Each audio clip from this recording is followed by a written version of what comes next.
জিবরাইল আলাইহিস সালাতু ওয়াস সালাম হাবিবে কিবরিয়ার কাছে যখন আসলেন আর বললেন, হুজুর আপনার চোখের পানি আল্লাহ বরদাস্ত করে না। কেন কান্দেন? কোন কারণে কান্দেন? আল্লাহর নবী বলেন, জিবরাইল রে, আমি কেন কান্দি আমার মালিক ভালো করে জানে। আমার কান্না আমার মালিক জানে রে। এরপরও কেন তুমি জিজ্ঞাসা করলাম? বলে, হুজুর আল্লাহ বলছে আপনি বললে নাকি আমার মালিকের ভালো লাগে। আল্লাহর নবী বলেন, মালিক আপনি জানেন আমার মা নাই, বাবা নাই, দাদা নাই, দাদি নাই, আত্মীয় স্বজন কেউ নাই। বাবার মতো মহব্বত করে, সন্তানের মতো লালন পালন করে চাচা আমারে এই পর্যন্ত আনছে। কেউ বিরোধিতা করলে চাচা সবার আগে দৌড়াইয়া গেছে। কষ্ট লাগলো, ইন্তেকালের সময় চাচা কালেমা পড়ল না। এটা আমার একটা আঘাত। আমার কষ্ট লাগছে, আমার চাচা যদি কালেমাটা পড়ে দুনিয়ার থেকে বিদায় হইতো, আমার মনে আর কোনো কষ্ট থাকতো না। কিন্তু চাচা আমার কালেমা পড়ল না, বেঈমান হইয়া কবরে চলে গেছে। দুই নাম্বার হলো, এই পরিস্থিতিতে আমার সুখের কথা, দুঃখের কথা আমার কলিজার টুকরা স্ত্রী খাদিজার কাছে আমি সবকিছু বলতাম। সেই খাদিজা দুনিয়ার থেকে বিদায় হয়ে গেল। খাদিজা যখন দুনিয়ার থেকে বিদায় হয়ে গেছে, আমার কোনো অভিযোগ নাই, অভিযোগ নাই। আপনি নিছেন, আপনার ডাকে সাড়া দিয়া চলে গেছে, আমার কোনো অভিযোগ নাই। কি আল্লাহর নবী বলেন, মালিক আপনার দিনের জন্য, ইসলামের জন্য, দিন প্রচারের জন্য তায়েফে দাওয়াত দিতে গেলাম, সেখানে রক্তাক্ত হইলাম, অভিযোগ নাই। আপনার দিন প্রচার প্রসার করতে গিয়ে আমি নবীজি শাহাদাত বরণ করতে চাই, আমার কোনো কষ্ট নেই। কিন্তু এরপরে আসার পরে মক্কার কোনো মানুষ আমার সান্ত্বনা দিল না। আমার একে একে একে একে 4টা সন্তান আপনি নিয়ে গেছেন, অভিযোগ নাই, আপনি দিছেন, আপনি নিছেন, কোনো কষ্ট নাই। আমার কর্মীগুলোকে জায়গায় জায়গায় রক্তাক্ত করে গো। ইসলাম কবুল করার কারণে, আপনি মালিকের উপরে ঈমান আনার কারণে জায়গায় জায়গায় তাদেরকে নির্যাতন করে। আমার সাহাবীদের কোনো দোষ নাই, আমার কর্মীদের কোনো দোষ নাই। একটাই অপরাধ, তারা ঈমান আনছে এক আল্লাহর উপরে। ঈমান আনার অপরাধে তাদেরকে নির্মমভাবে নির্যাতন করা হয়। আমি নবী বরদাস্ত করতে পারি না। এরপরও এতটা কষ্ট লাগে নাই, কারণ তারা যদি শাহাদাত বরণ করে, আমি জানি আল্লাহর তরি জান্নাত তাদের জন্য ওয়াজিব। আল্লাহর হাবিব বলেন, মালিক 4টা সন্তান চলে গেল, কষ্ট লাগে না, তবে বাবা হিসাবে কিছু তো আঘাত লাগবেই। কারণ সন্তানের লাশ বাবা বহন করতে পারে না। বাবার লাশ সন্তান কাঁধে নিয়ে গুরুস্থানে যায়, কবরে রাখে, এটা সম্ভব। কিন্তু বাবা তার সন্তানের লাশ কবরে নিতে পারে না। বাবার জন্য কষ্ট হয়ে যায় রে, বাবার জন্য এটা বড় বাড়ি হয়ে যায়। আল্লাহর নবী তো একজন বাবা ছিল রে, একজন দুইজন নয়, 4টা ছেলেরে নিজের হাতে গোসল পড়াইছে, নিজেই কাপন পড়াইছে, নিজেই নবী জানাজা পড়াইছে, নিজেই কাঁধে নিয়া কবরে লামাইছে, নিজের হাতে নবী আমার মাটি দিছে। এরপরে নবী বলেন, মালিক কষ্ট নাই, আপনি দিছেন, আপনি নিছেন, অভিযোগ তো আমার নাই। কিন্তু নবীর যেই কারণে কলিজায় আঘাত লাগছে, আর বলে, মালিক আপনি জানেন আমার মা নাই, বাবা নাই, বাবার আদর কখনো পাই নাই। মা বেশি দিনও দুনিয়ায় টিকলো না, চলে গেল। দাদাও টিকলো না, চলে গেল। আমার চাচাও চলে গেল। আমি জানি চাচা বাবার মতো, চাচি মায়ের মতো। কিন্তু আমার কষ্ট লাগে, গোটা মক্কার মানুষ আমার বিরুদ্ধে গিয়ে আমারে গালি দেয়, আমার কষ্ট লাগে না। কালেমার দাওয়াত দিতে গিয়ে রক্তাক্ত হয়েছি, আমার কলিজায় আঘাত লাগে নাই। কিন্তু আজকে আমার কলিজায় দারুণ একটা আঘাত লাগছে।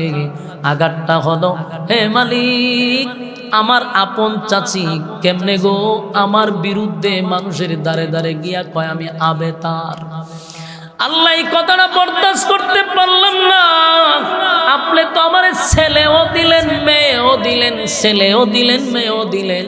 কেউ যদি ছেলেও থাকে, মেয়েও থাকে, সে তো আটকুরা হয় না, সে তো নির্বংশা হয় না।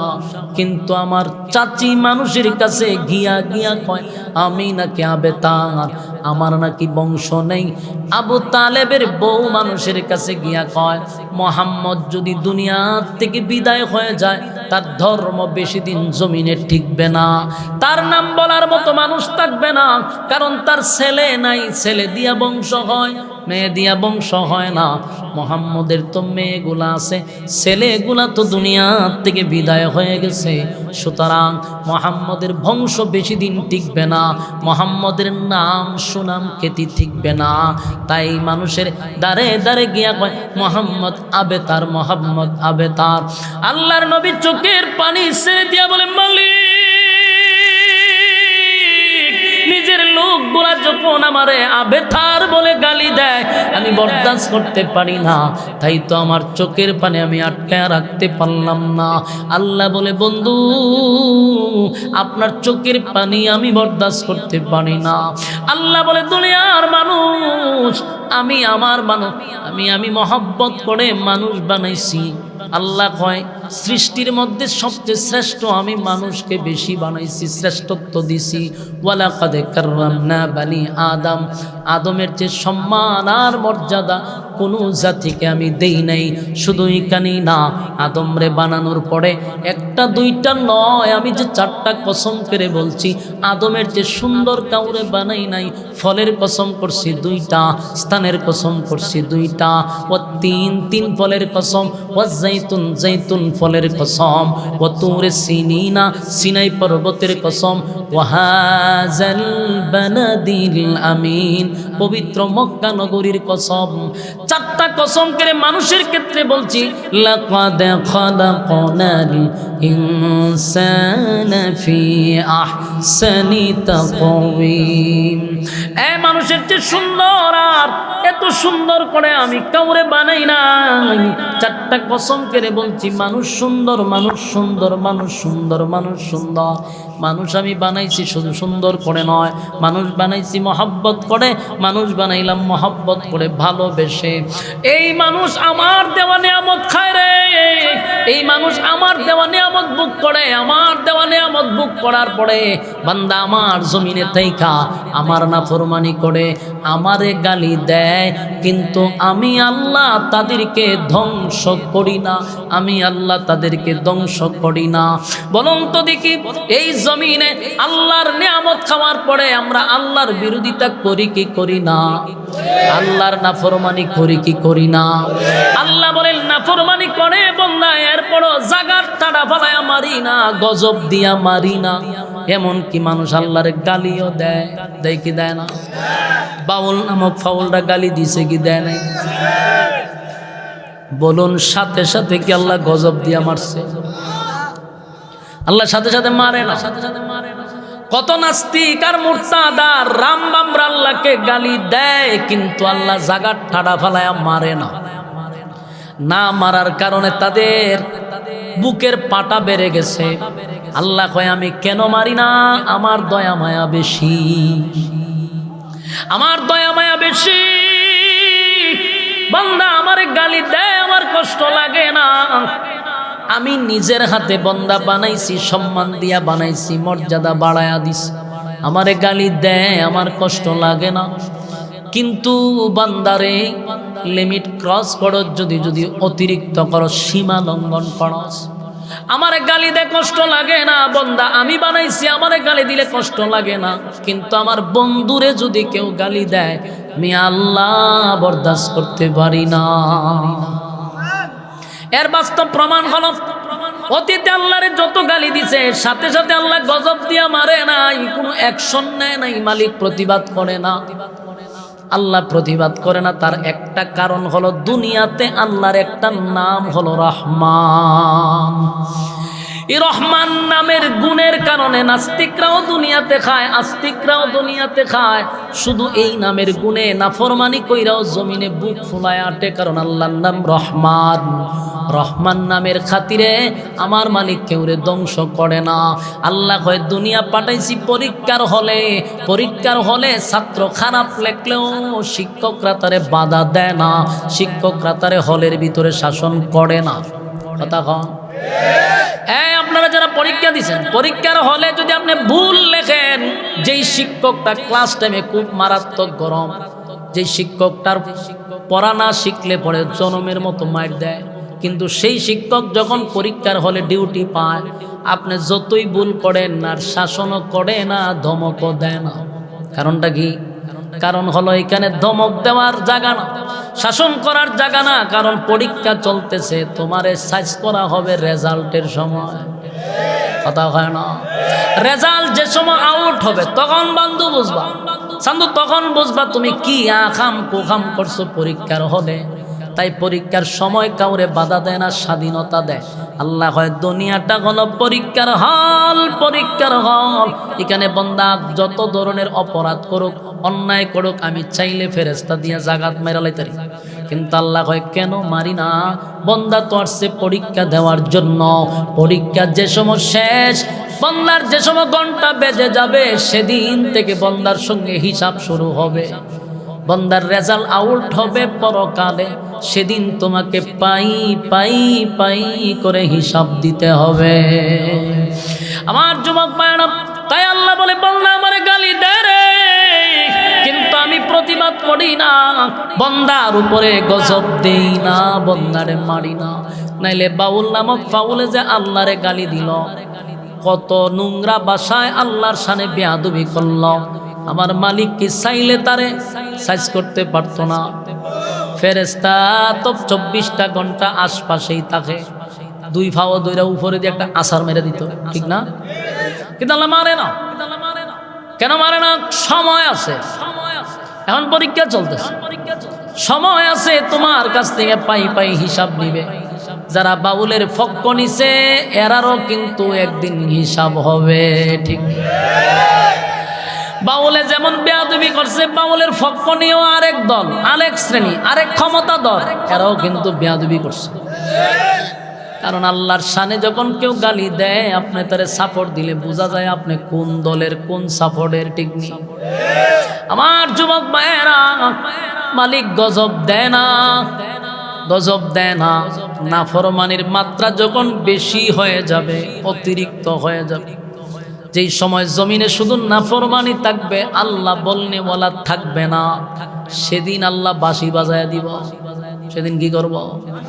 সেদিন বাঁশি বাজায় দিবে। ইযা যুলজিলাতিল আরদু জিলজালাহা ওয়া আখরাজাতিল আরদু আসকালাহা ওয়া ক্বালাল ইনসানু মা লাহা।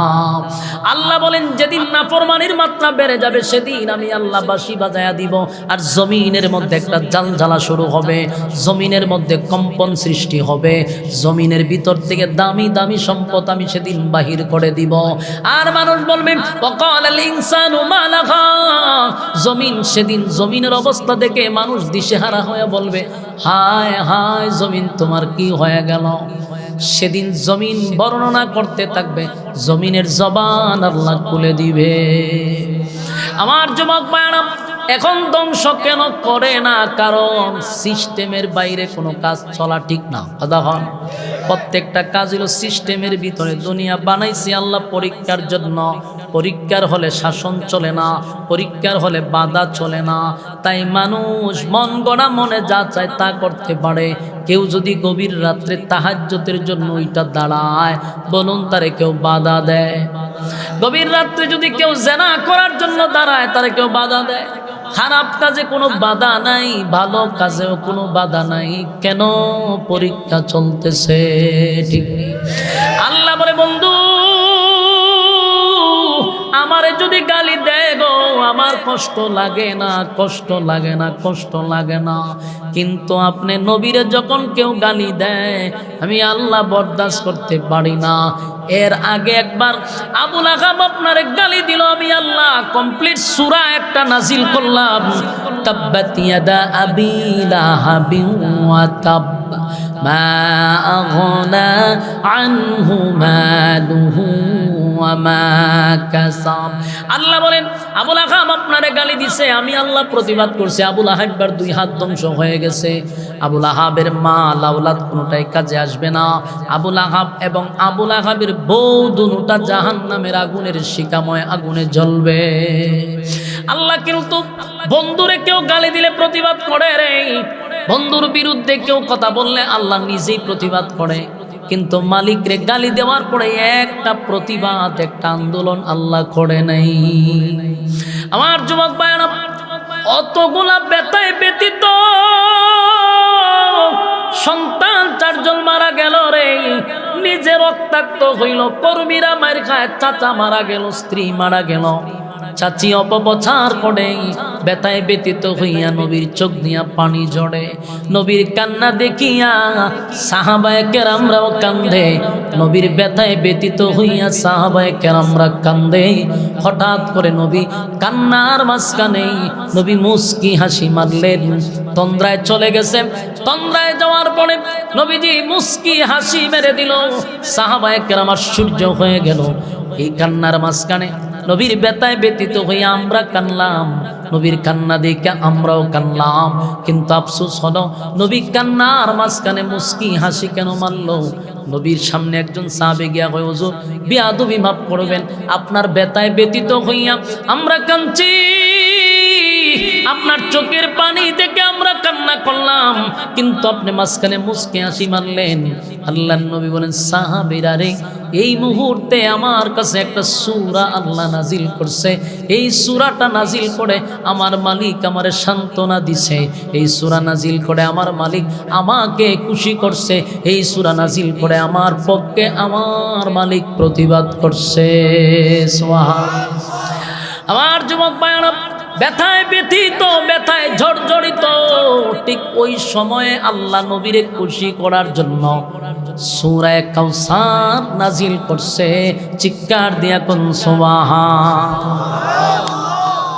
এখন বলেন, এতক্ষণের আলোচনায় কি বুঝলেন? সূরা নাজিলের কারণটা কি বুঝতে পারছেন? কি বুঝছেন? এতগুলো আঘাতের পরে যখন সূরা কাউসার নাজিল করছে, আল্লাহ কেন নাজিল করলাম? এই সূরাটা নাজিল করার পরে নবী বা কেন মুস্কি হাসি দিল? কারণ একটা কথা ইয়াদ রাখবেন, 114 সূরার মধ্যে এই সূরা কাউসারটাই হলো যেটাকে বলা হয় শানে রাসূল সাল্লাল্লাহু আলাইহি সাল্লাম। তার মানে এই সূরাটাই নাজিল করছে শুধু নবীর শান মান মর্যাদার জন্য। আল্লাহ ডাক দিয়ে বলে, বন্ধু কান্দিল্লা, 1 নাম্বার সান্ত্বনা হলো, বন্ধু আপনার 4টা সন্তান চলে গেছে, আপনার 4টা সন্তান আমি নিয়ে গেছি। বন্ধু আপনি বাবা হিসাবে কলিজায় একটা আঘাত পাইছেন, আপনার 4টা সন্তান আমি নিয়ে গেছি। বন্ধু আপনার 4টা সন্তান যে আমি নিছি আপনাকে কষ্ট দেওয়ার জন্য না, আপনার সম্মান আর মর্যাদা বাড়ানোর জন্য, আপনার ইজ্জত বাড়ায়া দেওয়ার জন্য। আপনার 4টা ছেলেকে বালেক হওয়ার আগে আমি দুনিয়ার থেকে নিয়ে গেলাম। কারণ এই 4টা ছেলে যদি থাকতো, আপনি আখিরি জামানার পয়গম্বর, খাতামান নবিয়্যিন আপনার উপাধি, আপনি আসার পরে সমস্ত নবী রাসূলগণের দরজায় তালা মাইরা দিছি, আর কোন নবী রাসূল দুনিয়ায় প্রবেশ করবে না। এখন যদি আপনার ছেলেগুলা জীবিত থাকে আর ছেলেগুলা যদি বালেক হয়ে যায়, বলুন তো দেখি, তাদেরকে যদি নবী না বানানো হয়, তাহলে অন্যান্য নবীদের দিক দিয়ে আপনি একটু ছোট হয়ে যান। কারণ অন্যান্য নবীদের ছেলেরাও ছিল নবী, তাহলে ছেলের দিক দিয়ে আপনি ছোট হয়ে যান। কারণ তারা কারিম ইবনে কারিম হয়ে যায়, বাবাও নবী ছেলেও নবী, ঠিক নেই? আপনার ছেলে যদি নবী না হয়, অন্যান্য নবীদের দিক দিয়ে, সন্তানের দিক দিয়ে আপনি ছোট হন, তাই আমি আপনাকে ছোট করতে দিলাম না। আপনার ছেলেগুলাকে বালেক করার আগেই দুনিয়া থেকে বিদায় করে দিলাম। আর যদি বাঁচার পরে আমি নবী বানাই, নবী যদি বানায়া দেয়, আপনি আর শেষ নবী হতে পারলেন না। আপনার মর্যাদা থাকে না। নবী ছেলেরে বানাইলেও মর্যাদা থাকে না। নবী আপনার ছেলেরে নবী বানাইলেও মর্যাদা থাকে না, না বানাইলেও থাকে না। তাই আমি আল্লাহ আপনার সন্তানগুলাকে দুনিয়ার থেকে নিয়ে গেছি আপনার ইজ্জত সম্মান বাড়ানোর জন্য। বলুন, নবীরে কষ্ট দেওয়ার জন্য না সম্মান বাড়ানোর জন্য? আল্লাহ ডাক দিয়ে বলে, হাবিব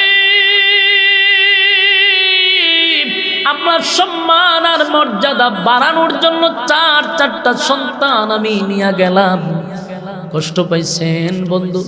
সন্তান হারা মনে একটা বাবার কষ্ট থাকে, কারণ আপনার এই চারটা ছেলে যদি বেঁচে থাকতো, আপনি নবীর বিরুদ্ধে যদি কেউ কথা বলতো, হয়তোবা তারা আপনার সন্তান হিসাবে প্রতিবাদ করত। এটাই তো কথা, ঠিক না? সন্তানরা প্রতিবাদ করত।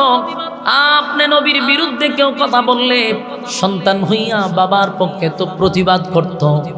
কিন্তু বন্ধু, এই কষ্টটা আপনার রাখবো না, কারণ আমি আপনার কাছ থেকে চারটা সন্তান নিয়ে গেছি। কয়টা? চারটা সন্তান আপনার কাছ থেকে নিয়ে গেছি গো। আমি আল্লাহ আপনাকে কোটি কোটি কোটি কোটি রুহানি সন্তান দান করলাম। নিলাম চারজন, দিলাম হাজার কোটি। আমরা নবীর উম্মত, নবীর উম্মত যারা তারাই হলো নবীর রুহানি সন্তান। আল্লাহ হয় নিলাম তো চারজন, আর আপনারে কোটি কোটি রুহানি সন্তান দিলাম। বন্ধু, আপনার বিরুদ্ধে কেউ কথা বললে সন্তানরা প্রতিবাদ করতে গো, কিন্তু এখন আপনি দেখেন হাজার হাজার কোটি কোটি রুহানি সন্তান দিলাম। কিয়ামত পর্যন্ত আপনার রুহানি সন্তানরা আপনার বিরুদ্ধে কেউ কথা বললে আপনার রুহানি সন্তানরা বসে থাকবে না, জীবন দিয়া হলেও আপনি নবীর ইজ্জত রক্ষা করবে। জুরে কোন ঠিক কিনা? আমরা হলাম নবীর রুহানি সন্তান, এটা আমাদের দায়িত্ব। যদি নবীর বিরুদ্ধে কেউ কথা বলে প্রতিবাদ করা আমাদের কি? ইমানের দায়িত্ব, কারণ আমরা নবীর রুহানি সন্তান। এই জন্যই বাংলাদেশে যদি নবী এবং আল্লাহর বিরুদ্ধে কেউ বেয়াদবি করে, নবীর উম্মতটা কেন দাঁড়িয়ে যায়? কারণ আমরা নবীর রুহানি সন্তান। নবীর বিরুদ্ধে আপনি কথা বলবেন, নবীরে কটাক্ষ করবেন, রুহানি সন্তানটা কি বসে থাকবো? কথা হয় না? এটা তো আমার ইমানের প্রশ্ন। এটা আমার কি? ইমানের প্রশ্ন। সেখানে আপনি আমাকে শান্ত করতে পারবেন না। আপনি আমাদের বিচার না করে যারা মাঝে মধ্যে মুসলমান, শান্ত মুসলমানদেরকে যারা অশান্ত করতে চায়, এদেরকে বিচারের আওতায় আনুন। আর না হয় বোঝা গেল পরিকল্পিতভাবে বাংলাদেশে বারবার ইসলামের উপর আঘাত করা হয়, একটারও বিচার করা হয় না। আমার আফসোস লাগে, আজকে যদি 16 বছর মুজিবের বিরুদ্ধে কেউ কথা বলে, সে পৃথিবীতে বাচ্চা থাকতে পারে নাই। সকালে যদি শেখ মুজিবের বিরুদ্ধে কেউ কথা বলছে, বিকালে খবর দিয়া খবর উপরে ফুল গাছ লাগায় পানি দিয়ে তো রাখছে। ঠিক না বেঠিক? এখন যদি আপনি খালি একমাত্র তারেক জিয়ার বিরুদ্ধে খালি কথা কইয়া দেখেন, আপনি সকালে গাড়ি যান, বিকালে আপনি নাই, আপনি নাই কই বলে খবর দিয়ে মাটি দালাইছি। আমরা জায়গা শেষ করে লইব, কারণ তার বক্তব্য আছে। তো তোমার নেতারে গালি দিলে যদি তোমার কষ্ট লাগে, এদেশের লক্ষ কোটি মুসলমানদের কলিজায় আঘাত লাগে যখন আমাদের নেতারা কেউ গালি দেয়। আমাদের নেতা হলো মুহাম্মদুর রাসূলুল্লাহ সাল্লাল্লাহু আলাইহি ওয়াসাল্লাম। আপনি আমার নেতার বিরুদ্ধে কথা বলবেন আর আমারে কইবেন শান্ত থাকার কথা, সরায়া দাঁত তলে দিলে কি হয়? দাঁত তলে দিলে কি পরিমাণ ফাইজলামি করে মুসলমানের সাথে আপনারা একটু ঠান্ডা মাথায় চিন্তা করেন। ঠান্ডা মাথায় চিন্তা করেন। যখন বাউলে গালি দিল আল্লাহরে, শান্ত মুসলমান উত্তেজিত হলো। কেন উত্তেজিত হয়েছে? কি জাগার লাগিয়া, ঢাকা প্লাডের লাগিয়া, গাড়ি বাড়ির লাগিয়া। তো শান্ত মুসলমান উত্তেজিত হয়েছে কেন? ইমানের জন্য। এটা আমার ইমানের প্রশ্ন, এখানে শান্ত থাকা যায় না। এখন কয় কি আমরা মব সৃষ্টি করছি, আমরা দেশের মধ্যে একটা বিশৃঙ্খলা সৃষ্টি করছি। এই সমস্ত অপদার্থ কিছু উপদেষ্টাগুলি আইন পাশ করছে, তাদেরকে গ্রেফতার করো। এই দিন নয়, আরো দিন আছে। 16 বছর ওয়াজের মাঠে বয়ে বয়ে কইতাম, যখন দেখতাম নেতারা অতিরিক্ত করতো, ওয়াজের ফাঁকে ফাঁকে কইতাম এই দিন নয়, আরো দিন আছে। আল্লাহ দিন আইনা দিছে। এখন হেরার খবর আছে, এখন আরেক দরবার আয়া পড়ছে। যেই ভয়ে গড় ছাড়লাম, যেখানে গিয়ে বলে আমি কেন বাগায় বলেছি, বাস্তব না বাস্তব? আমরা কপালে শান্তি থাকবে না, আমরা শান্তি পাবো না কেন? আমরা গোলামি করি, এই জন্য আমরা শান্তি নাই। গোলামির জিন্দেগি ছাড়তে হবে, তাহলে শান্তি ফিরে আসবে। আমরা যদি বাংলাদেশে গোলামি না করতাম, এই বুইরা খাটাস মাটাস দিয়ে কিচ্ছু হবে না। তরুণরা আবার গর্জে উঠতে হবে ইনশাআল্লাহ। যদি তরুণদের হাতে বাংলাদেশের দায়িত্ব পায়, এদেশ পরিবর্তন হবে, এই বুইরা খাটাস মাটাস দিয়ে হবে না। আমি একটা কথা বলে গেলাম, কারণ এরাই বাংলাদেশ পরিবর্তন করার ক্ষমতা রাখে না। এই জন্মের প্রজন্মদেরকে হাতে আপনারা দায়িত্ব দেন। এই রাস্তাঘাট সব ঠিক থাকতো যদি প্রজন্মের হাতে দিতেন, নৌজওয়ান তরুণ যুবকদের হাতে তুলে দিতেন। বুইরা খানাসগুলি তো দেশেই আসে না। ওই ঢাকাকে প্লাট লইবে দেখবেন বছর 5 বছর পরে একবার গ্রামও আসে না। 16 বছর কি কাহিনী করছে না? গিয়া দেন 5 বছর একবার বাড়িতে এসে তার রাস্তা দেখি তা করতো, রাস্তা ভাঙ্গা যাক, রাস্তা এটা অন্যরকম হয়ে যাক, এর কোনো দরকার আছে? রাস্তার মাঝখানে পুকুর পাওয়া যায়, রাস্তার মাঝখানে খাল পাওয়া যায়, সুইমিং পুল পাওয়া যায়, বিভিন্ন খেলাধুলার মাঠ পাওয়া যায়। এটা কি রাস্তা না জাদুঘর? বাস্তব না বাস্তব? সম্মানিত সুধী, তো একটাই কারণ হলো আমরা শান্ত থাকি। আমরা অশান্ত করে কেন? তারা অশান্ত করে, উচিত ছিল তাদেরকে বিচারের আওতায় আনা, ঠিক নেই? এখন কোনো সমস্যা আছে, তখন আমরা যদি হঠাৎ করে ইসলামের বিরুদ্ধে কথা কন, আমরা ছাইরা দিব। আমি হুজুর লাগবো না, পাবলিকে শেষ করে নেব। পাবলিকে ছেড়েলা। কালকে একটা ভিডিও আমার সামনে আসলো, কিছু তরুণ যুবকরা বাউলরা গেছিল কোন জায়গায় জানে গান গাইতো, ও শেরপুর, শেরপুর গেছে গান গাইতো, গিয়া সেরা এরা ডক্টর ডুকুল গায়ে বাজানো শুরু করছে। হুজুর নাই, ফুলাপা, এই ফ্যান শার্ট করি না, ফুলাপা নাই, গিয়া উড়াইবি 5 মিনিট সময় দিচ্ছি, উঠবি না বাইরানি শুরু করে দিতাম। যখন উঠে না এর ঘরে শুরু করেছে কুবা শামসুর মতো, মানে সাইজ করা শুরু করছে। তো শোনো, হুজুর লাগবে না, হারা জীবন তো খালি মৌলবাদ মৌলবাদ কইছো, তো মৌলবাদ লাগে না, প্রত্যেকটা যুবকের ইমানি দায়িত্ব এর প্রতিবাদ করা। এখন আর আমরা হুজুর লাগে না, অন ইসলামের বিরুদ্ধে কথা কয়ে দাও, আমি হুজুর লাগতো না, তোমার এর আগে সাইজ করে তো রাখবো। আর তুমি যদি বড় নেতা হও, ইসলামের বিরুদ্ধে কথা বলবা, তোমার যদি সাইজ নাও করতে পারে, সময় মতো লাল কার্ড দেখাই দিব। খেলার মাঠ হয় বা এর আগে লাল কার্ড, হলুদ কার্ড না লাল কার্ড।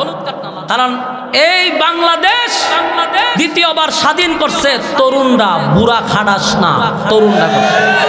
আগামীর বাংলাদেশ এই তরুণদের হাতে যাবে ইনশাআল্লাহ। এক হাদিকে হত্যা করার পরে আল্লাহ জানে ফিরে আসবে কিনা। যদি বেঁচে থাকে আমরা সবাই দোয়া করি তার জন্য, আল্লাহ যেন তাকে আবার ফিরায় আমাদের মাঠে দেয়। তবে যদি সে শাহাদাত বরণ করে, লক্ষ হাদি মানুষের ঘরে ঘরে তৈরি হবে ইনশাআল্লাহ। হাদি মরে নাই, লক্ষ হাদি তৈরি হয়ে যাবে। যেমন এক জিয়া মরে নাই, লক্ষ জিয়া গড়ে গড়ে, যে স্লোগান আপনারা দেন, ঠিক এক হাদি মরছে, লক্ষ হাদি গড়ে গড়ে থাকবে। এই প্রজন্মকে থামাইতে পারবেন না। তো আমার যে বক্তব্য এটা হলো, আপনি ইসলামের বিরুদ্ধে কথা বললেন না, মুসলমান শান্ত। কথা এখন ঠিক নেই। আমরা আপনার গদ্দির লাগেও আন্দোলন করি না, আমরা রাজপথে গিয়ে আপনাদের বাগাবাগি করার জন্য আন্দোলন করি না। আমরা তখনই উত্তেজিত হই যখন আপনি কোরআনের বিরুদ্ধে কথা বলবেন, রাসূলের বিরুদ্ধে কথা বলবেন, আল্লাহর বিরুদ্ধে কথা বলবেন, তখনই তো আমাদের মেজাজটা গরম হবে। বলেন আমাদের কোনো চাওয়া পাওয়া আছে?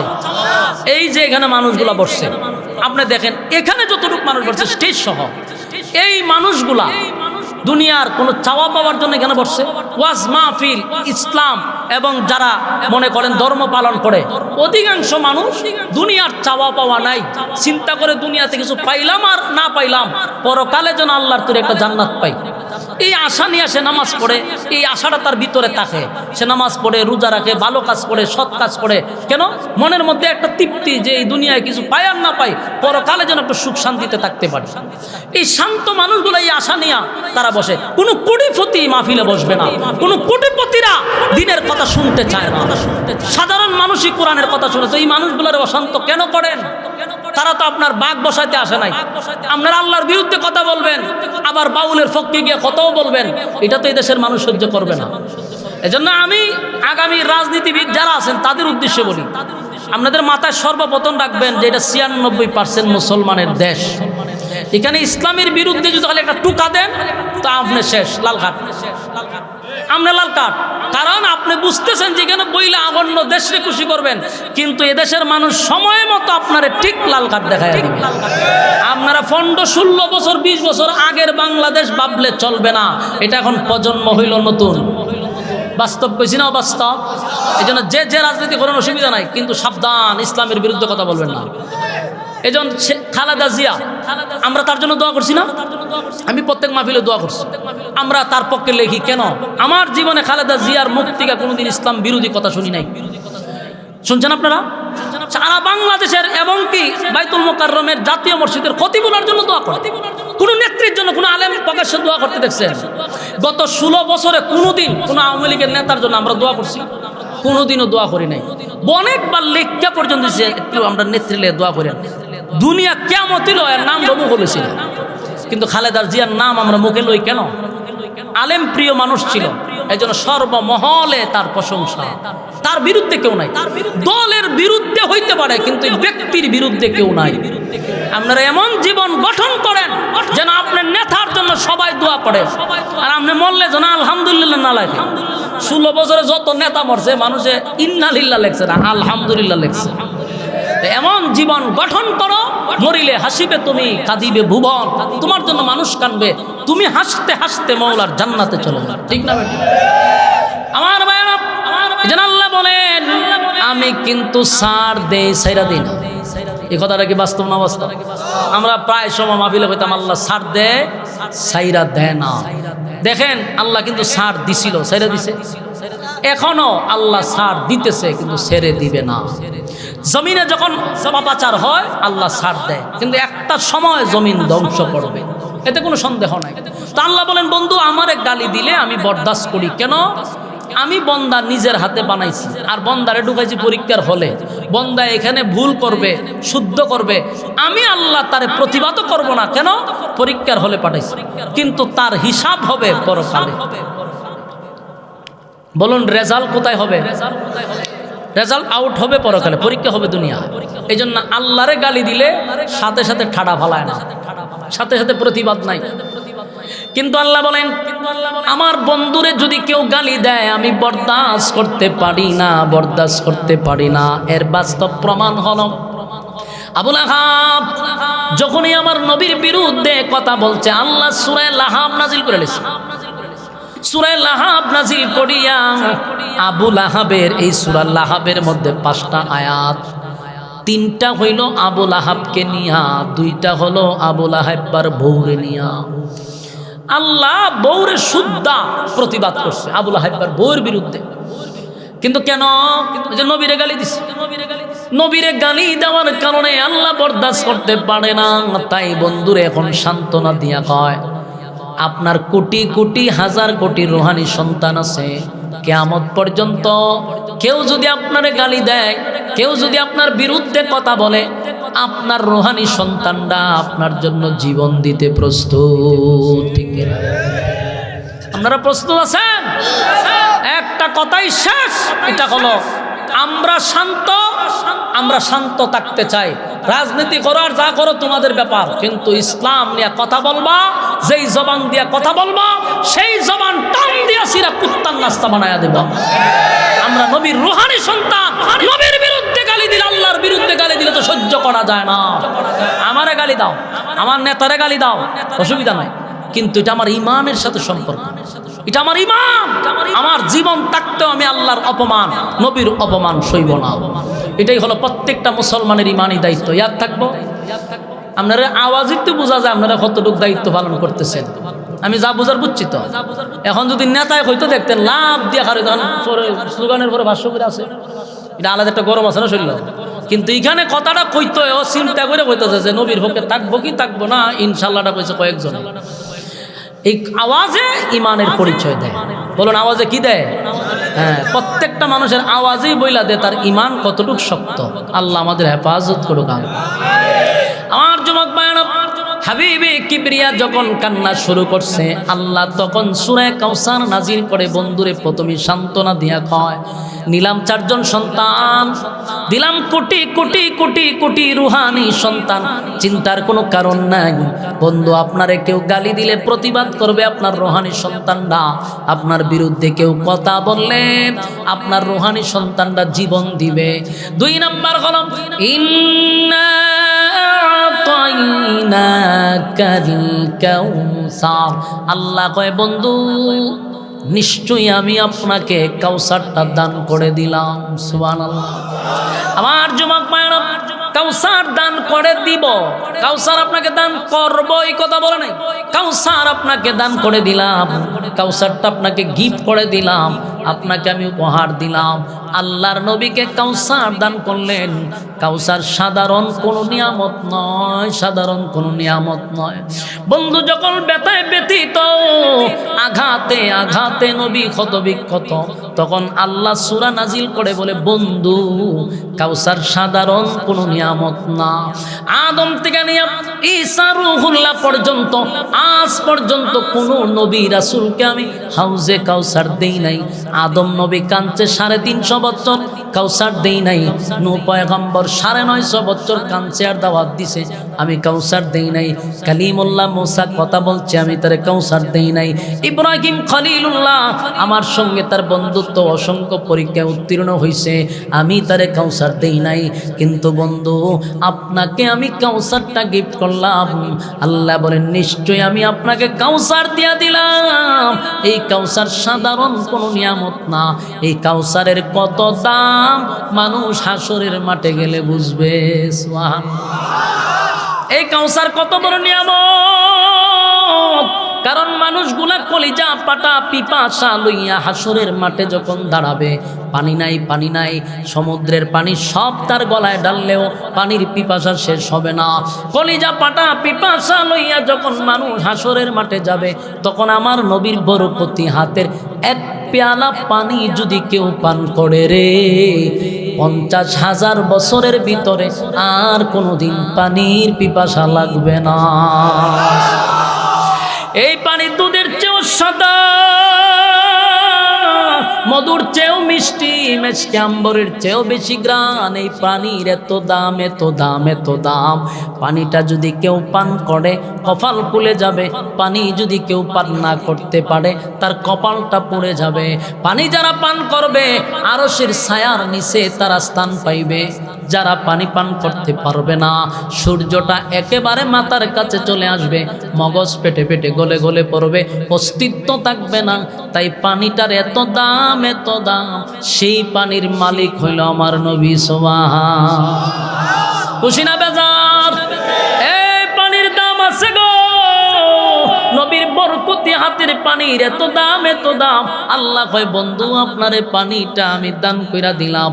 এখানে শেষ না বন্ধুরে, এত খুশি করছে, এত খুশি করছে। আল্লাহ আরেক আয়াতে বলেন ওয়ালাল আখিরাতু খায়রুল লাকা মিনাল উলা ওয়ালাসাউফা ইউ'তিকা রাব্বুকা ফাতারদা। আল্লাহ কয় ওয়ালাল আখিরাতু খায়রুল লাকা মিনাল উলা। বন্ধু দুনিয়াতে আপনার যা দিলাম, যা দিলাম, যা দিলাম, যা দিলাম, শুধু স্যাম্পল আর স্যাম্পল। আপনার জন্য যা রাখছি সব হইল পরকালে গোডাউন। সুবহানাল্লাহ। ওয়ালাল আখিরাতু খায়রুল লাকা মিনাল উলা। আপনাকে আমি দুনিয়ায় যা দিলাম বন্ধু কিছুই না, পরকালে আপনার জন্য আমি বরাদ্দ রাখছি, টেনশনের কোনো কারণ নাই। এরপর আল্লাহ বলেন ওয়ালা সাউফা ইউ'তিকা রাব্বুকা ফাতারদা। বন্ধু অচিরেই অচিরেই অচিরেই আপনাকে আমি খুশি করব। এখানে একটা বিষয় তাফসীরকারকরা বলেন বন্ধু রে, বন্ধু খুশি করবে হতে পারে আপনি আমার দল করতে গিয়া। বন্ধু দুনিয়ার সিস্টেমটা হলো যদি কেউ দল করতে গিয়া মাইর খায় অন্য দলের কাছে, এই দল ক্ষমতায় গেলে যে মাইর খাইছে তার প্রমোশন বাড়ে না কমে? প্রমোশন বেড়ে যায়। বিএনপির যত নেতা আওয়ামী লীগের কাছে মার খাইছে, বিএনপি ক্ষমতায় গেলে তার দল তার প্রমোশন বাড়ায়া দিবে, এটাই সিস্টেম, ঠিক না বেডি? অনেক সময় নেতাদেরকে এনজয় করানোর জন্য দেশ থেকে বিদেশে পাঠায়, অনেক মাইটার খাইছেন। এবার আপনি ইউরোপে যান, সিঙ্গাপুরে যান, থাইল্যান্ডে যান, গিয়ে একটু হাওয়া খান, এনজয় করে আসেন। নেতায় যদি বালা হয় তো আলহামদুলিল্লাহ, নেতায় যদি উল্টা পাল্টা হয় তে দেখবেন এনজয়ের নামে সাগরের পারে বৈশা বৈশা বোতল টানে আর হুরহুরি নাচায়, ঠিক না বে ঠিক? আল্লাহ কয় দুনিয়ার নেতারা যদি দলের জন্য মাইর খাইলে এত সুযোগ সুবিধা পায়, এতটা প্রমোশন বাড়ে, ভ্রমণ করার সুযোগ পায়, আমার বন্ধু আমার দল করতে গিয়া মাইর খাইছে, আমার বন্ধু তায়েফের ময়দানে আমার দল করতে গিয়া মাইর খাইলো, আমার বন্ধু আমার দল করতে গিয়া গালমন্দ শুনলো, তাই আমিও চাই আমার বন্ধুর প্রমোশনটা আমি বাড়ায়া দিব। চিৎকার দিয়া করুন সুবহান আল্লাহ। কয় আমি আমার বন্ধুর সম্মান বাড়ায়া দিব গো, বন্ধুর সম্মান বাড়ায়া দিব, প্রমোশন বাড়ায়া দিল। আল্লাহ কয় দুনিয়ার নেতারা দুনিয়ায় ভ্রমণ করে, আমার বন্ধুরে আমি দুনিয়ায় ভ্রমণ করাবো না, তাই তো বন্ধুরে ইনভাইট করছে স্বয়ং আল্লাহ সাত আসমানের উপরে। আপনি আমার দল করতে গিয়ে মার গেছে বন্ধু, আপনি আমার দল করতে গিয়ে গালি শুনছেন, তা আমি আল্লাহ আপনার সম্মান আর মর্যাদা বাড়ায়া দিব। প্রমোশন এতটা বাড়াইছে, আল্লাহ হয় প্রথম সফরটা হইল বাইতুল মুকাদ্দাস। সেখানে যাওয়ার পরে একটা উফাদি নবীর লাগায়া দিছে, এর আগে উফাদি ছিল না। সমস্ত নবী রাসূল, আল্লাহ যত নবী রাসূল দুনিয়ায় পাঠাইছিল লক্ষাধিক নবী রাসূলকে, সেই রাত্রিতে সেই মসজিদে আল্লাহ সবাইরে মুসল্লি বানাইছে, আমার নবীরে আল্লাহ ইমাম বানাইছে। সুবহানাল্লাহ। আমার নবী সেদিন নামাজ পড়াইলো 2 রাকাত, সেদিন থেকে আমার নবীর উপাধি হয়ে গেল ইমামুল মুরসালিন। সুবহানাল্লাহ।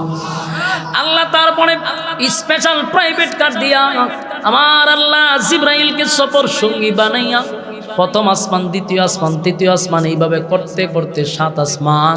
7 আসমানের পরেও শেষ না, আমার মালিক তার বন্ধুরে সিদরাতুল মুনতাহায় যখন নিয়ে গেল, সেখানে যাওয়ার পরে জিবরাইল কয় হুজুর টিকিট শুধু আপনার আমার নাই, এখন আপনাকে আরেকটা গাড়ি পাঠান, স্পেশাল প্রাইভেট কার দিয়ে আপনাকে নিয়ে যাবে।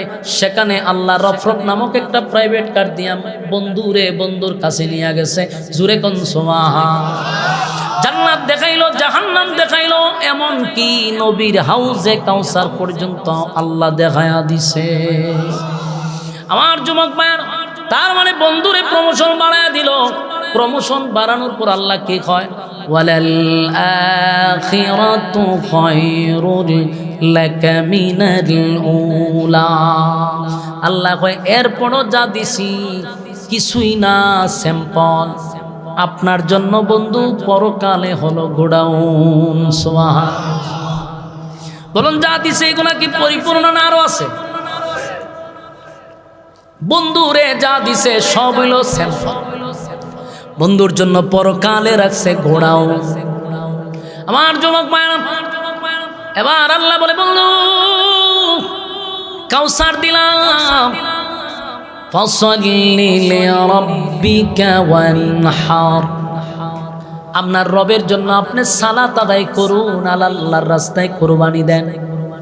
এখানে সালাতের কথা আসছে, তাফসীর কারকরা বলেন সালাতের কথা কেন বললেন? এর দ্বারা ইঙ্গিত দেওয়া হয় কোন বেনামাজি হাউজে কাউসারের পানি পান করতে পারবে না। কথা কন, কোন বেনামাজি কি হাউজে কাউসারের পানি পান করব? আল্লাহ এখানে সালাতের কথা বললেন, কুরবানির কথা বললেন, ইঙ্গিত আসে সালাত আদায়কারী ব্যক্তি হাউজে কাউসারের পানি পান করবে, কোন বেনামাজি হাউজে কাউসারের পানি পান করতে পারবে না। কথা কি বুঝতেছেন আমার যুবক ভাইরা? তাহলে এখানে প্রথম আয়াতে আল্লাহ বন্ধুরে খুশি করে দিল, সান্ত্বনা দিল, এরপরে একটা কন্ডিশন দিল। কি দিল? কন্ডিশন দিল, সালাত আদায়কারী যারা সালাত আদায় করবে, আল্লাহর রাস্তায় কুরবানি করবে, এদের জন্য আমার মালিক হাউজে কাউসারের পানি দান করবে। সুবহানাল্লাহ। থেমে যাবো বলতে নিয়ে আসেন। এরপরে দেখেন, এর পরের অংশ ইয়াদ রাখেন, ইন্না শানিআকা হুয়াল আবতার। আল্লাহ বলেন ইন্না শানিআকা হুয়াল আবতার। ওই যে তিনটা পয়েন্টে আপনাদেরকে শোনাইছিলাম, এক নাম্বার হলো আল্লাহ তার বন্ধুরে সান্ত্বনা দিছে, দুই নাম্বার হলো বন্ধুরে খুশি করছে, তিন নাম্বারটা কি? এই দুইজন এতক্ষণের আলোচনায় স্মরণ রাখছে, বাকি সবগুলা আলোচনার মন নাই। সবাই যে মনোযোগ সহকারে কথা শুনে আর কিছু নিয়ে যাওয়ার জন্য আসে, বিষয়টা কিন্তু এরকম না। আমি ধন্যবাদ জানাই, আপনাদের জন্য দোয়া করি যারা শেষে উত্তরটা দিছেন, তাহলে বোঝা গেল পুরো আলোচনাটা সে খুব গভীর মনোযোগ দিয়ে শুনতে ছিল। তা আপনাদের একটাই অভ্যাস, এটা হলো মনোযোগ নাই। এই জন্য বক্তারাও দেখবেন কোনো বিষয়ের উপরে আলোচনা করে না, এখানে কতক্ষণ, এখানে কতক্ষণ, এখানে যায়, এই যত জায়গাতেই যায় এখানে কতক্ষণ, কেন পরে কক্সবাজারকে বয়ান ছেড়ে দেয়। আরে একটা আলোচনা সাবজেক্টের উপরে আপনি থাকলে আমার শ্রোতা তো শেষ পর্যন্ত বুঝা যাইতে যে হুজুরের আলোচনাটা কোন বিষয় নিয়ে করলো। একটা সাবজেক্ট ভিত্তিক আলোচনা দরকার প্রতিটা বক্তা। আজকে আমাদের এই মাহফিলগুলোতে কোনো সাবজেক্ট নাই। বড় আলেম মানে আমরা তার ছাত্র এবার যোগ্যতা নাই, কিন্তু এইসব বাপ দাদার গিচ্ছা চালায়া দেয়। হ্যাঁ, যত আজগুবি কাল্পনিক গল্প সব, কিন্তু যাদের জুতা বহন করার যোগ্যতা আমাদের নাই, এরা গল্প কয়, গিচ্ছা কয়, দুঃখ লাগে। আপনি এলেম কম হোক, যতটুকু বয়ান করব ততটুকু স্টাডি করে আসবো। আমরা তো এলেম নাই, আমি বলি না যে আমি বড় আলেম, কিন্তু যতটুকু ওয়াজ করি সেটা আমি নিজে স্টাডি করি, নিজে পয়রায় পড়ায় বয়ান করি। আর আমার কথা একটা ক্লাসের মতো যেন হয়, আপনার বাড়িতে নিয়ে যেতে পারে। এই যে আমার কষ্ট লাগলো, মাত্র তিনজনে উত্তর দিচ্ছে, তাহলে আমার এতটা কষ্ট গেল কোথায়? বলুন তিনটা পয়েন্ট কি ছিল? এক নম্বর সান্ত্বনা, দুই নম্বর খুশি, তিন নম্বর প্রতিবাদ। এক নম্বর সান্ত্বনা, দুই নম্বর প্রতিবাদ, দুই নম্বর খুশি, তিন নম্বর প্রতিবাদ। ইন্না শানিআকা হুয়াল আবতার। তারা নবীরে কি বলছিল? আবেতার। আল্লাহ কি প্রতিবাদ করছে দেখেন, আল্লাহ কয় নিশ্চয়ই তারা আবেতার। যারা আপনাকে আবেতার বলে গালি দিছে, নিশ্চয়ই তারা আবেতার, তারা নির্বংশা, তারা লেজ কাটা, তারা আটপুরা। সুবহানাল্লাহ। গোটা মক্কা নগরীর কেউ নবীরে সান্ত্বনা দিল না, নবীর নিজের লোকগুলাও সান্ত্বনা দিল না। আল্লাহর নবী বেতায় ব্যতীত হয়েছিল, কেউ আমার সান্ত্বনা দিল না। আল্লাহ কয় বন্ধু কেউ সান্ত্বনা দেওয়া লাগবে না, আমি আপনার পক্ষে প্রতিবাদ করলাম, প্রতিবাদ করলাম। ইন্না শানিআকা হুয়াল আবতার। নিশ্চয়ই তারা আবেতার, যারা আপনাকে আবেতার বলে গালি দিছে, নিশ্চয়ই তারা আবেতার, যারা আপনাকে নির্বংশা বলছে। বন্ধু একটা কথা আপনি জানে রাখবেন, বন্ধু দুনিয়ার জমিনে আবুল আহাবের নাম কেউ বলবে না, আবুল আহাবের নাম গন্ধ পৃথিবীতে থাকবে না, কিন্তু আপনার নাম থাকবে ততদিন, দুনিয়া থাকবে যতদিন, আমি আল্লাহর নাম বলবে যতদিন, আপনি নবীর নাম বলবে ততদিন, ঠিক কিনা? শেষ পর্যন্ত মালিক নিজেই বন্ধুর পক্ষে প্রতিবাদ করলো। টেনশন করার কোনো কারণ নাই, আপনি আবেতার না, নিশ্চয়ই তারা আবেতার যারা আপনাকে আবেতার বলে গালি দিছে, ঠিক নেই? আল্লাহ আমাদের বুঝার এবং মানার তৌফিক দান করুক, সকলে বলে আমিন। সম্মানিত সুধী, আপনাদের কাছে আমার একটা আবদার হলো, আমি আপনাদের আশেপাশে অনেকবার থেকে গেছি, ঠিক না? পরিচিত আপনারা আমার অনেক পরিচিত। ওই যে আমার এই যে ভাই, উনি কই গেল, এই যে পরিচিত মানুষ মিজান ভাই, আমার অনেক আগের পরিচিত। তা আমি আপনাদের পরিচিত। আবার মির্জানগর আসতেছি মনে হবে 9 তারিখ, 9 জানুয়ারি, এই বাদ এসাই খুব সময় সময় খুব কম, তো এই বাদ এসাই। আর এখন আপনাদের মাদ্রাসার ছাত্রদেরকে পাগড়ি দেওয়া হবে ইনশাআল্লাহ। এরপরে আমার পরে বয়ান করবে, বয়ান মনিরুল ইসলাম ভাই, ইনশাআল্লাহ উনি বয়ান করবে। আরসালাহু বিল হাক্কি বাশীরান ওয়া নাযীরা ওয়া দাঈয়ান ইলাল্লাহি বিইজনিহি ওয়া সিরাজান মুনীরা। أما بعد فأعوذ بالله من الشيطان الرجيم.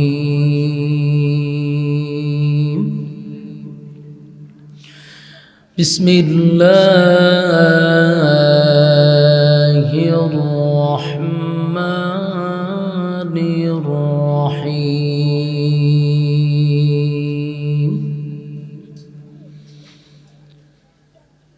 ইন্না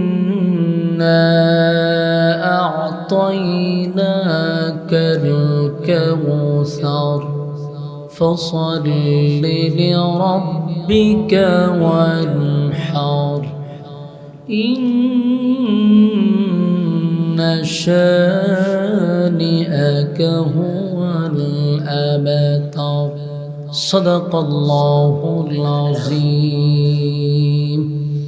درود الشريف পড়েন اللهم صل على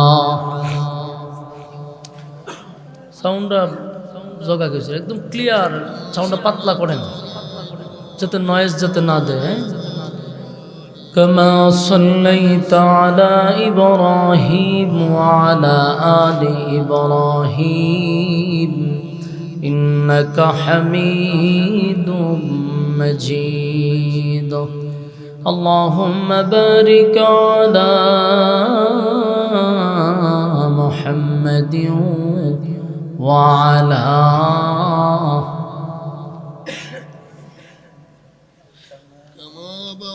মনিটর নাই আনছে না ইন্নাকা হামিদ গুরান লাগো না মেরা দিল তলব রহা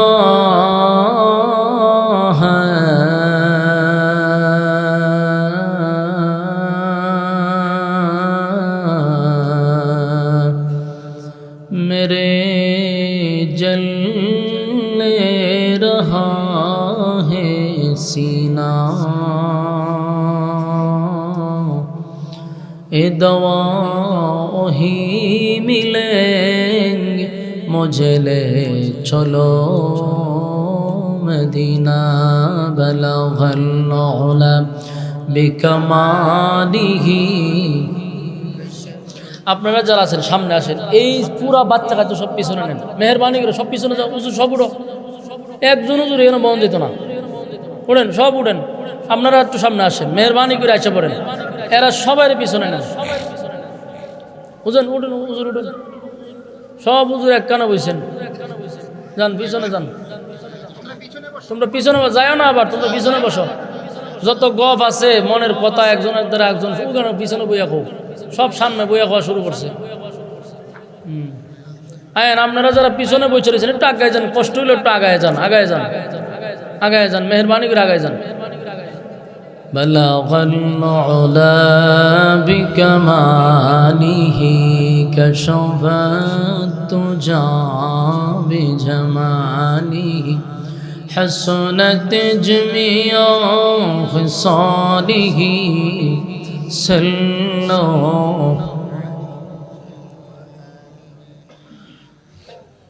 আলহামদুলিল্লাহ আয়োজিত আজকের দক্ষিণ 30 হাফিজিয়া ফুরকানিয়া মাদ্রাসার পক্ষ থেকে হাফেজ ছাত্রদের পাগড়ি প্রদান উপলক্ষে তাফসীরুল কোরআন মাহফিলের সম্মানিত সভাপতি জনাব মোহাম্মদ হুমায়ুন কবির সরকার সাহেব, সভাপতিত্ব করছেন জনাব মোহাম্মদ দেলোয়ার হোসেন সাহেব, প্রধান অতিথি জনাব আলহাজ কাজী শাহ মুফাজ্জল হোসেন কাইকুবাদ সাহেব, আপনাদের অতীতের 3 বারের ধর্মমন্ত্রী।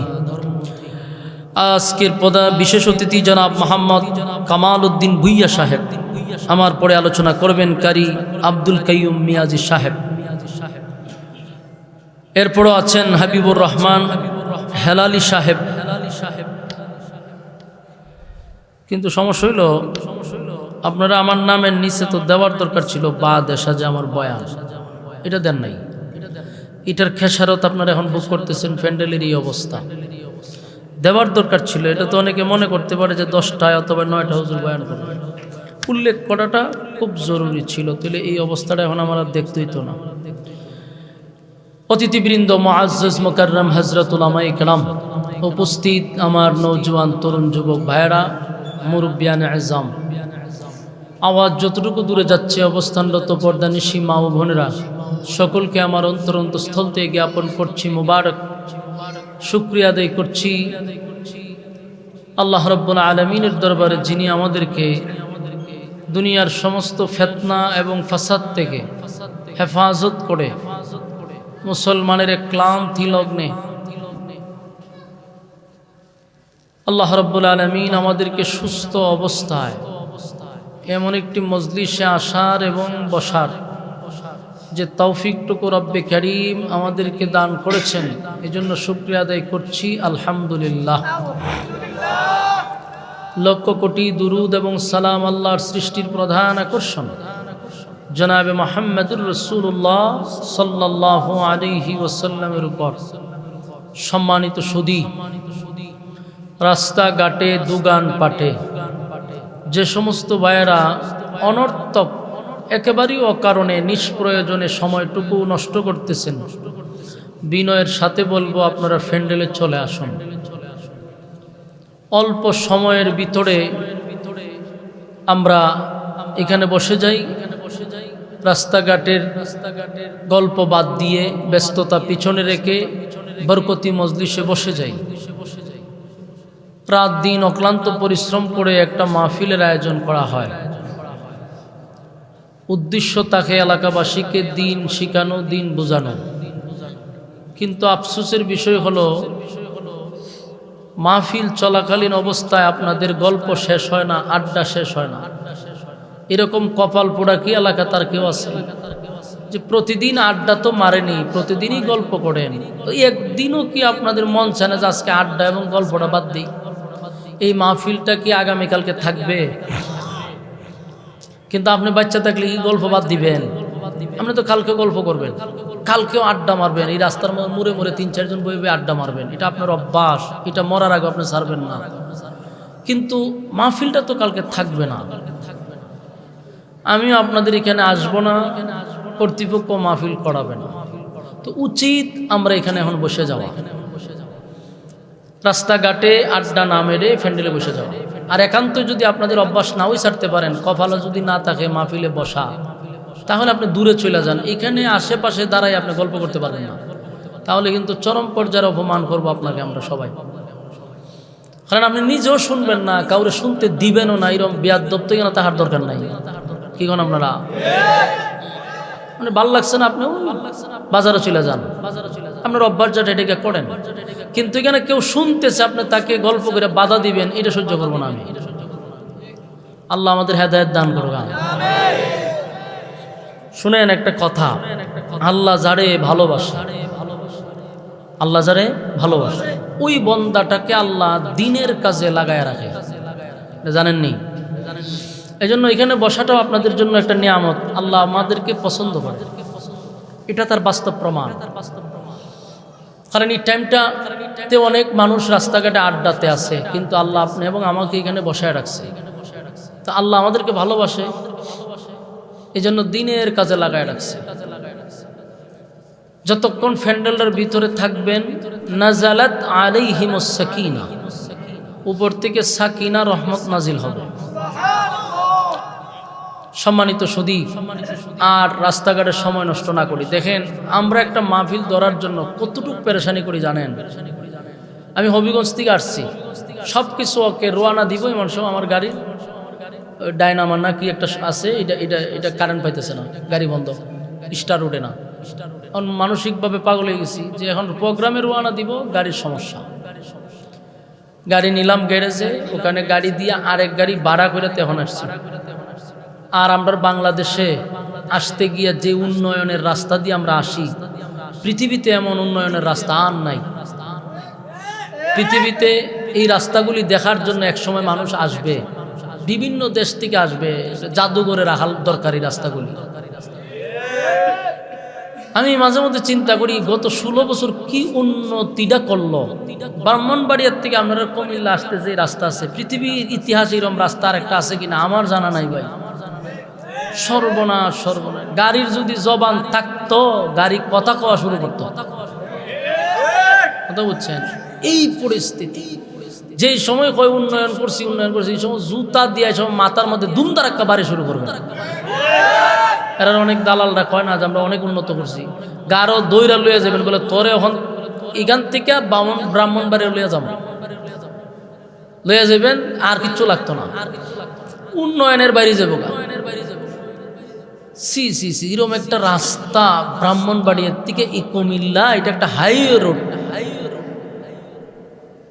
এটা হইলো সিলেট এবং কুমিল্লার একটা মহাসড়ক। সিলেটের মানুষ আগে ঢাকাও যায় তুই দিক দিয়া। এই রাস্তাটা আজকে বছরের পর বছর, বছরের পর বছর এই অবস্থা।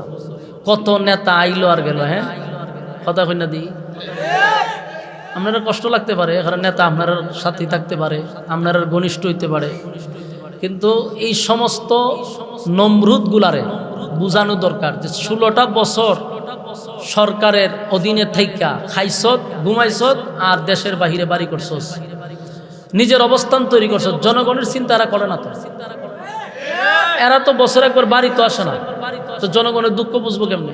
এই রাস্তার নামে কি টাকা খাইছে না? কোটি কোটি টাকা এই রাস্তার নামে এই সমস্ত লম্পট বদমাশগুলি খাইছে। এই যে আপনারা দেবিদ্দার এক বদমাশ 16 বছর থেকে গেছে, আবার আরেকটা বদমাশ ছিল আপনারা মুরাদনগরের। এই দুইটা বদমাশ কি কম 16 বছর থাকছে না? তো দুই বদমাশে কাজ করছে কি? আরেকটা ছিল ব্রাহ্মণবাড়িয়ার, এটা হলো ওবায়দুল মুক্তাদির, এটা আরো বড় বদমাশ। এই ব্রাহ্মণবাড়িয়ার হি সাইড হে ধ্বংস করছে, আর এই সাইড আপনারা দুই নেতা নষ্ট করছে। এটির সেলাফেলা যেটি মায়া কান্না করবো, এটির সাইজ করবেন। 16টা বছরই জাতি ডিরে ধ্বংস করে দিছে এরা। একটা মানুষ যদি অসুস্থ থাকে, আপনি এখান থেকে কিভাবে নিয়ে যাবেন তারে? জাগাতি রাস্তাতে মারা যাবে। আল্লাহ এদেরকে গজব দিয়ে ধ্বংস করে দেবে, আমিন করুন। এদেরকে অভিশাপ ছাড়ার কোনো উপায় নেই, এদেরকে আল্লাহ ধ্বংস করে দেবে। কারণ এতগুলা মানুষ তাদেরকে প্রতিদিন অভিশাপ দেয়, প্রতিদিন অভিশাপ দেয়। যতটা গাড়ি যায় তাদেরকে অভিশাপ দেয়। 16 বছরে 16টা টাকার কাজও করাইছে না, 16 টাকা কাজ করছে। আবার তুই সমস্ত লম্পটরারে আপনারা আবার ক্ষমতায় বসাবেন, আপনারাই বসাবেন।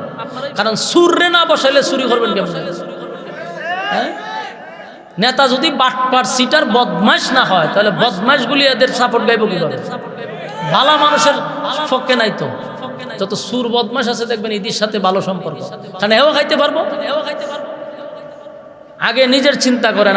আমার বক্তব্যটা হলো, ভালো মানুষের দ্বারস্থ হন, অন্তত পক্ষে কিছু খান আর না খান, জীবনটা সুন্দর চলবে। এই ভোগান্তি আর হবে না। যত নেতাই যাক, আপনারা কি 10 টাকা দিবনি? হয়তো বুটের আগের রাত্রে আপনি 500 টাকা পাইবেন, 500 টাকা গুড়ায় বিক্রি হইতে পারেন, কিন্তু এরা যখন ক্ষমতার যাইবা আপনার আর চিনবে না।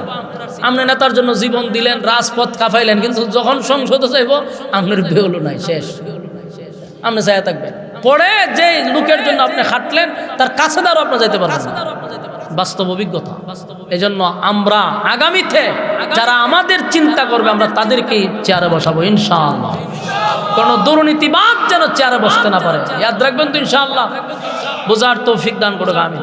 তা আপনাদের এই উন্নয়নের রাস্তা ঠেললে আসতেও আমার এই অবস্থা হয়েছে, একটু দেরি হয়েছে।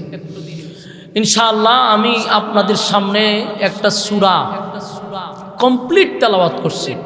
কোরআনে 114টা সূরা আছে, এর মধ্যে সবচেয়ে যে ছোট একটা সূরা, এটার নাম হলো সূরা কাউসার। এর চেয়ে কোনো ছোট সূরা নাই। এই ছোট্ট সূরাটাই আপনাদের সামনে তেলাওয়াত করছি। এই সূরার প্রেক্ষাপট নিয়ে কিছু কথা আপনাদের সামনে উপস্থাপন করতে চাই। মেহেরবানি করে আমরা যদি বসে যাই, তাহলে আমার কথা বলার আগ্রহ, উৎসাহটা বাড়বে। আর আপনাদের কাছে হাত জোর করে বলি, কোনো কথা আমরা যেন না বলি, এটা সবচেয়ে বিরক্তি। মেহেরবানি করে কথা না বলি। আসুন আমরা সূরায়ে কাউসারের, আল্লাহ এই সূরাটা কেন নাজিল করলো আমরা আগে জানবো, এরপর এটা সরল তর্জমায় আমরা যাব। প্রত্যেকটা সূরা অথবা আয়াত 3টা কারণে আল্লাহ নাজিল করছে। যেমন কোন ঘটনাকে কেন্দ্র করে। এই ভাইসান কথা কইেন না, কথা কইেন না, কথা এখনো কথা চলতে। হুজুর কথা কইেন না, মেহেরবানি করে কথা কইেন না। দেখেন এই সূরাটা, প্রত্যেকটা আয়াত অথবা সূরা কোনো ঘটনারে কেন্দ্র করে নাজিল হয়, অথবা কোনো সমস্যার সমাধানে নাজিল হয়, অথবা কোনো প্রশ্নের উত্তরে আল্লাহ নাজিল করছে। হয় ঘটনাকে কেন্দ্র করে নাজিল করছে, আর না হয় সমস্যার সমাধান দেওয়ার জন্য, আর না হয় কোনো প্রশ্নের উত্তরে নাজিল করছে। এই 3 কারণের এক কারণ কোরআন নাজিল হয়। তিনটা কারণে যে কোনোভাবে সূরা অথবা আয়াত আল্লাহ নাজিল করছে। তো সূরা কাউসার, এই সূরাটা আল্লাহ কেন নাজিল করলো, নাজিল করার কারণটা কি, তার প্রেক্ষাপটটা কি ছিল? এই সূরাটা কিন্তু মাক্কি সূরা। সূরাটাকে বলা হয় শানে রাসূল সাল্লাল্লাহু আলাইহি ওয়াসাল্লাম, মানে এই সূরাটা রাসূলের শান, মান, মর্যাদা সম্পর্কে আলোচনা।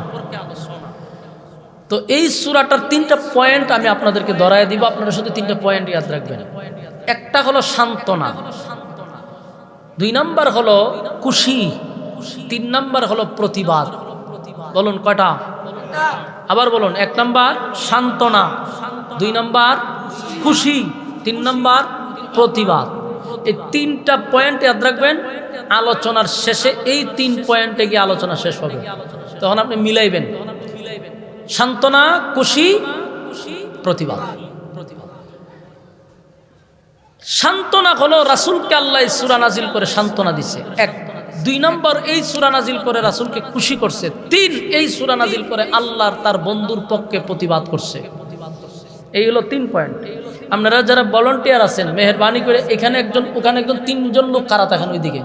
একটা ছেলে ওজন এখানে কথা না বলতে পারে, মেহেরবানি করে এইটা দায়িত্বটা পালন করেন। যারা বেজ আছে গলায়, আপনারা ওই সাইডগুলোতে দাঁড়ায় থাকেন, মনোযোগ দিয়ে শুনেন। 3টা পয়েন্ট। এই যে বাচ্চাগুলো কথা বলতেছে, ভাই দৌড়াই দেন। তো সান্ত্বনা, খুশি, প্রতিবাদ। তো সান্ত্বনা কেন দিল, খুশি কেন করলো, প্রতিবাদটা কেন করলো, এই কেনটা আমরা বাইর করবো, তাহলে খুশি, সান্ত্বনা, প্রতিবাদ বাইর হয়ে যাবে। আসুন কেন করলো। রাসূল আরবি সাল্লাল্লাহু আলাইহি সাল্লামের সবচেয়ে দুঃখের সময়, সবচেয়ে কষ্টের সময় এই সূরাটা নাজিল হয়েছিল। এত কষ্ট রাসূলের 63 বছরের জিন্দেগিতে আর কখনো আসে নাই। রাসূলের ফুল জীবন এটা 63 বছর। এই 63 বছরের ভিতরে এত কষ্টের সময় কখনো আসে নাই। আল্লাহ তখনই এই সূরাটা নাজিল করছে। 1 নাম্বার হলো রাসূল যখন কালেমার দাওয়াত দেওয়া শুরু করলো, তখন আপনারা জানেন যে মক্কাতে অনেক বাধা আসছে। যখন মূর্তি পূজারীরা তাদের ধর্ম প্রচার করত, খ্রিস্টানরা তাদের ধর্ম প্রচার করত, ইহুদিরা তাদের ধর্ম প্রচার করত। তো রাসূল যখন 40 বছর পূর্ণ হওয়ার পরে একত্ববাদী খোদার দাওয়াত দিল, তখন এই 3 দল রাসূলের বিরুদ্ধে দাঁড়ায় গেল। আর সবচেয়ে বেশি রাসূলের বিরোধিতা তখন বেশি করছে সবচেয়ে আপন মানুষগুলো। যেমন রাসূলের একজন চাচার নাম হলো আবু লাহাব। এই ব্যক্তিটা রাসূলের সবচেয়ে বেশি আপন ছিল। যেমন রাসূলের শুধু চাচাই ছিল না, রাসূলের 2টা মেয়েকে আবু লাহাবের 2 ছেলের কাছে বিবাহ দিছিল। তাহলে বলুন কত সম্পর্ক, শুধু কি চাচা না বিয়ায়ও? বিয়ায়ও, চাচাও। তাহলে চাচার থেকে বিয়া হইলে কেন? আবু লাহাব রাসূলকে খুব বেশি মহব্বত করত এবং মানুষের কাছে রাসূলকে নিয়ে গর্ব করত, যেটা আমার বাতিজা, আমার বাতিজা। আমি দিলাম ভলান্টিয়ার এখানে দাঁড়া করাইয়া, উনি আরো ধীরে ধীরে আরো পাক্কা কথা কয়, দায়িত্ব পালন করতেছে। আপনার দায়িত্ব হইলো কেউ কথা যাতে না হয়, আপনাদের রাইন যাতে দূরে হতে হবে।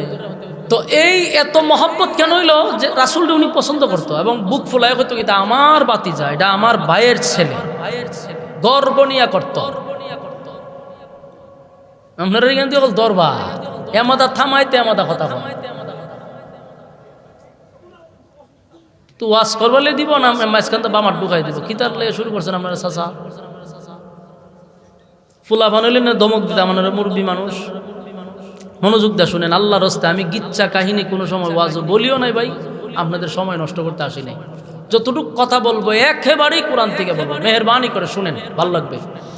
দেখেন এই সূরা কাউসার নাজিল হয়েছে রাসূলের কষ্টের সময়। তো কষ্টটা কি ছিল, যে যখন আপনাকে কেউ আঘাত করবে, এটা যদি ভিন্ন মানুষ হয় কষ্টটা এত লাগে না, যখন নিজের মানুষ আপনাকে আঘাত করে তখন কিন্তু কষ্টটা বেশি লাগে। রাসূলের সবচেয়ে আঘাতপ্রাপ্ত হয়েছে নিজের ঘরের মানুষ আবু লাহাব। এই আবু লাহাব নিজের 2টা মেয়েরে রাসূলের 2 ছেলেরে দিয়ে বিবাহ করাইল, সম্পর্ক আরো বাড়াইল। কিন্তু রাসূল যখন একত্ববাদী খুদার দাওয়াত দেওয়া শুরু করলো, সেই আবু লাহাব কই এটা তো মেনে নিতে পারি না। মুহাম্মদ তো এতদিন ভালো ছিল, মুহাম্মদ ঠিকই ছিল, কিন্তু এখন যে দাওয়াত দিতেছে, আমরা বাপ দাদার ধর্মের মধ্যে সুনকালি দিয়ে আমার বাতিদাকে আমি সাপোর্ট করব না। নাউজুবিল্লাহ। এই আবু লাহাবই শুরু করলো। সর্বপ্রথম পাথর লইয়া কিন্তু আবু লাহাব দাঁড়াইছে, বিরোধিতা শুরু হইল। বিরোধিতা এমন বাড়ছে, শুধু রাসূলকে তখন শেল্টার দিত আবু তালেব চাচা, আর একটা শেল্টার দিত আম্মাজান খাদিজা। যদিও উনি রাসূলের স্ত্রী, কিন্তু রাসূলকে শেল্টার দিত। রাসূলকে যদি কেউ গালমন্দ করতো, উনি প্রতিবাদ করতেন। তো মহিলা হইয়াও রাসূলের পাশে থাকতেন। আরেকদিকে হইল আবু তালেব। এই দুইজন ব্যক্তি ছাড়া কেউ রাসূলকে শেল্টার দেয় নাই। তো আল্লাহর কি কুদরত, এইভাবে চলতে থাকলো। হঠাৎ করে এক সময় আবু তালেব মারা গেল। সবচেয়ে বেশি এই দিনের দাওয়াত দিতে গিয়ে যে সবচেয়ে বেশি সাপোর্ট দিত, এই লোকটাই মারা গেল। রাসূলের একটা সাইটই রাসূলের নষ্ট হয়ে গেল, মানে আঘাতপ্রাপ্ত হয়েছে। যে সময় হোক মানুষ বিচার নিয়ে আইলে আবু তালেব দাঁড়াইলে ভয়ে কেউ কথা বলছে না। এই লোকটা তো নাই। তো বলুন কষ্ট পাইছি কিনা? একটা আঘাত পাইছে। কিছুদিন যেতে না যেতেই আম্মাজান খাদিজাও মারা গেছে। এখন আরেকটা সাইড শেষ। সুখের কথা, দুঃখের কথা, সব কথা খাদিজার সাথে শেয়ার করত। খাদিজা রাসূলকে সান্ত্বনা দিত, এতে রাসূল একটা সান্ত্বনা পাইতো। এই কলিজার টুকরা স্ত্রী চলে গেল, বলুন আঘাত কটা পাইল? এই দিয়ে ইয়াদ রাখবেন, আমি প্রত্যেকটা কথা বলবো, আপনারা গণবেন যে আঘাত দুইটা হইছে। 3 নাম্বার, রাসূল এখন দেখলো মক্কার পরিস্থিতি খুব ভয়াবহ। কারণ একদিকে খাদিজা নাই, আরেকদিকে আবু তালেব নাই। এখন মক্কার মানুষ এতদিন তো গালমন্দ করছে, রাসূলের শরীরে টাচ করার সাহস পায় নাই। কিন্তু এখন যে পরিস্থিতি, তারা মারমুখী অবস্থায়। এখন রাসূল দাওয়াত লইয়া গেলেই মারবে, আক্রমণ করবে। রাসূল পরিস্থিতিটা বুঝতে পারছে যে মক্কার অবস্থা এখন স্বাভাবিক না। চিন্তা করলো কালেমার দাওয়াত তো বন্ধ করা যাবে না, আবাদত না হয় মক্কা আমি দাওয়াত বন্ধ রাখলাম, দূরে কোথাও দাওয়াত গিয়ে আমি চালু রাখলাম। তাই সিদ্ধান্ত নিল মক্কা আবাদত দাওয়াত বন্ধ। এখান থেকে রাসূল মক্কার থেকে চলে গেছেন তায়েফে গিয়া যখন কালেমার দাওয়াত দিতে গেল, তখন ওখানকার মানুষ রাসূলকে আঘাত করতে লাগলো। এমন ভাবে আঘাত করছে যে রাসূলের শরীরের চামড়া, পেটে রক্ত মোবারক বাহির হয়ে গেছে। সাধারণ রক্ত না, রাসূল বেহুশ হয়ে পড়ে গেছে, এত রক্ত জড়াইছে। আবার উঠছে, আবার মারছে। ইতিহাস আপনারা জানেন দেখে আমি শুধু বুঝাইতেছি, আমি তায়েফের ঘটনা বলার উদ্দেশ্য না। তাহলে সেখানে কি হইল? রাসূল রক্তাক্ত হইল। এতটা কষ্ট পাইছে যে কেউ রাসূলের পক্ষে যে ফিরাইব এমন লোকও ছিল না, বেহুশ হয়ে পড়ে গেছে। আঘাত পাইয়া আল্লাহর রাসূল সেখান থেকে আবার মক্কায় আসলেন। বলুন কষ্ট কয়টা গেল? 3টা। আপনারা গণবেন, গণলে সুবিধা হবে। 3টা আঘাত পেয়েছে। 1, স্ত্রী মারা গেছে। 2, চাচা মারা গেছে। 3, নিজে রক্তাক্ত। এতটা আঘাত পাইছে যে রাসূলের শরীরের রক্ত শূন্য হয়ে গেছে। চলে আসলো মক্কায়। এখন বলুন তো দেখি, মক্কায় আসার পরে উচিত ছিল না ওনার মানুষ ওনাকে সান্ত্বনা দেওয়া, যে হারে এতটা মার খাইছে, অথবা তোমার স্ত্রী মারা গেছে, সান্ত্বনা দেওয়ার কথা ছিল। কেউ সান্ত্বনা রাসূলকে দেয় নাই। আঘাত নিয়া যখন মক্কায় আসছে, এর কিছুদিন পরেই শুনতেছে চতুর্দিক দিয়া রাসূলের কর্মীদের উপরে আক্রমণ শুরু হয়েছে। যারা কালেমা পড়ছে এদের উপরে আক্রমণ। তো একজন নেতা হিসাবে যখন কর্মীরা নবীর সামনে মার খায়, নেতার সামনে যখন কর্মীরা মার খায়, নেতার কষ্ট লাগার কথা নেই? কথা বল না দি। তবে আমাদের দেশের নেতার কথা বলতেছি না, রাসূল করিম সাল্লাল্লাহু আলাইহি সাল্লামের মতো নেতার কথা বলতেছি। কারণ আমাদের দেশের নেতারা কোনোদিন আন্দোলনে গেলে নেতারা মরতে দেখছেন? কোনো নেতা মরতে দেখছেন? তো মরেন তো সাধারণ পাবলিক, সাধারণ ঘরের মানুষগুলা মরে, মধ্যবিত্ত ফ্যামিলির মানুষগুলা মরে, কিন্তু কোনো নেতা মরে না। কিন্তু আল্লাহর রাসূল কর্মীদের এই নির্যাতন দেখা রাসূল আর সহ্য করতে পারতেছে। কারণ যখন ইসলামের প্রথম দিক দিয়া যারা কালেমা পড়ছে অধিকাংশ ছিল গরিব, কৃতদাস গুলাম, তাদেরকে মারলে কেউ প্রতিবাদ করে। যেমন বেলাল একজন গুলাম ছিল, আরেকজনের অধীনে কাজ করে, তারে মারলে কেউ প্রতিবাদ করে না, তারে মারলে কেউ আগায় আসার কোনো ক্ষমতা নাই। এত নির্যাতন শুরু করছে যে নির্যাতনের স্টিম রুলার চাপায়া দিছে। নেতা হিসাবে রাসূলের মনে অনেক কষ্ট। বলুন আঘাত কটা পেল? এখন 4টা আঘাত পেয়েছে, কারণ কর্মীরে মারতেছে। মায়ের সিস্টেম কি? গলার মধ্যে রশি লাগাইয়া বালু দিয়া টানে। মরুভূমির বালু, এই বালুতে আপনি খালি ভাবে হাঁটতে পারবেন না, তুষা উঠে যাবে। এই বালু দিয়ে সাহাবীদেরকে টানে। এত প্রচন্ড গরমের মধ্যে বালুর মধ্যে শুয়ে বরফ হাত রেখে দেয়। তো এই নির্যাতন তো দেখতেছে, কষ্ট লাগার কথা। রাসূল অনেক আঘাত পাইছে, আঘাত পাইল 4টা। এর কিছুদিন যেতে না যেতেই রাসূলের 4টা ছেলে সন্তান ছিল। একে একে একে 4টা ছেলে বালেগ হওয়ার আগেই দুনিয়ার থেকে বিদায় হয়ে গেছে। আপনারা কেমন কথা বুঝতেছেন? আমি শুরুতে কি বলছি যে রাসূলের 63 বছরের জীবনের এতটা কষ্টের সময় কখনো আসে নাই, এবং কয়টা আঘাত পাইছে আপনারা খালি গণবেন। 4টা ছেলে উনার চলে গেল। 5 নাম্বার আঘাত। একটা ছেলে চলে গেলেই তো আমাদের মন মানসিকতা ঠিক থাকে না। ওখানে 4টা ছেলে বালেগ হওয়ার আগেই একের পর এক দেওয়া শুরু হয়েছে। নিজের হাতে সন্তানগুলারে গোসল করেছে, নিজের হাতেই বাবা জানাজা পড়াইছে, নিজের হাতেই কবর দিছে। কতটুকু কষ্ট। এরপরে এতগুলো আঘাত পাইয়া রাসূল খানায় কাবার সামনে বসে রয়েছে। হঠাৎ করে আরেকজন সাহাবী আসছে, বলল হুজুর আপনার আপন চাচি উম্মে জামিল আবু লাহাবের বউ আপনার বিরুদ্ধে মানুষের কাছে গিয়ে অপপ্রচার করতেছে, আপনি নাকি আবেতার। আবেতার অর্থটা বলার পরে আপনারা নাউজুবিল্লাহ বলবেন, এখন আবার বলেন নাউজুবিল্লাহ। আবেতার শব্দের অর্থ হইল আটকুরা, নির্বংশা, লেস কাটা। তার মানে আবু লাহাবের বউ উম্মে জামিল মানুষের কাছে গিয়ে গিয়ে বলতেছে যে মোহাম্মদ একটা আটকুরা, মোহাম্মদ লেস কাটা, মোহাম্মদের বংশ নাই, মোহাম্মদ পৃথিবীতে বেশি দিন তার বংশ ঠিকবে না, সে নির্বংশ হয়ে গেছে। নাউজুবিল্লাহ। এই কথাটা যখন রাসূলের কাছে বলছে, আল্লাহর রাসূলের চোখ দিয়া মুক্তার দানার মতো পানি পড়া শুরু হয়েছে। আমার কথা বুঝতেছেন আপনারা? বলুন আঘাত কটা পেল? 6টা আঘাত প্রাপ্ত। মানে আপনারা নিজেরা একটু চিন্তা করেন, আপনার স্ত্রী চলে গেলে, চাচা চলে গেলে, চাচা কিন্তু সাধারণ না, উনি ছোটবেলার থেকে রাসূলকে নিজের সন্তানের মতো লালন পালন করে বড় করছে। বিপদের সময় এই চাচা সবার আগে গেছে এবং রাসূলের সঙ্গে জেল কাটছে প্রায় 3.5 বছর, জেলখানায় বন্দী ছিল। এই যে চাচা, বাবার চেয়েও বাবার আদর তো রাসূল পায় নাই, চাচার আদর পাইছে। এই চাচা চলে গেছে। 3 নাম্বার হলো নিজে রক্তাক্ত হয়েছে।